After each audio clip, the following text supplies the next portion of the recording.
A blood donation camp was organized by the Indian Association of Physiotherapists Tripura State Branch. Minister Tinku Roy inaugurated the program by lighting a candle. Youth Welfare Sports Department Director Padma Shri Award Deepak Karmakar and others were present.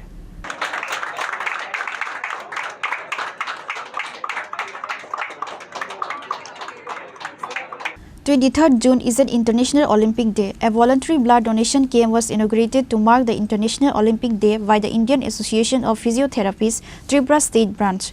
Later, the present dignitaries interacted with the blood donors and encouraged them.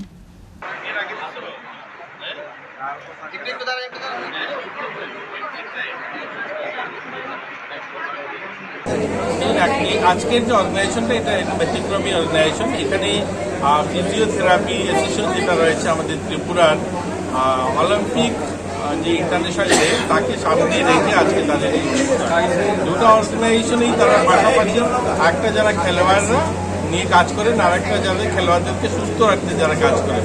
তো দুটো অর্গানাইজেশনকে ধন্যবাদ জানাবো এই ধরনের একটা সুন্দর অনুষ্ঠানের জন্য। আর একটা কথা বলবো, রক্তদান নিয়ে সবাই বলেন, আমি তার ভিন্নভাবে বলতে চাইব রক্তের প্রয়োজন যেন কম হয় তার জন্য সকলের কাজ করতে হবে। আমরা সকলেই বলি যে রক্তদান বাড়াতে হবে, রক্তদান বাড়ানোর পাশাপাশি রক্ত যেন কম লাগে, কম ব্যবহার হয় তার জন্য আমাদের কাজ করতে হবে। যেমন চাইল্ড প্রেগন্যান্সি যদি কম হয় রক্ত কম দরকার হবে, আমরা যদি সুস্বাস্থ্যকর পরিবেশে থাকি তাহলে কম দরকার হবে। এই যেমন কালকে ইন্টারন্যাশনাল যোগা ডে মানিয়েছি, যোগা যদি প্রতিনিয়ত করি তাহলে আমরা সুস্থ থাকবো। Reported by Amit from Agatla, Chini Khorang.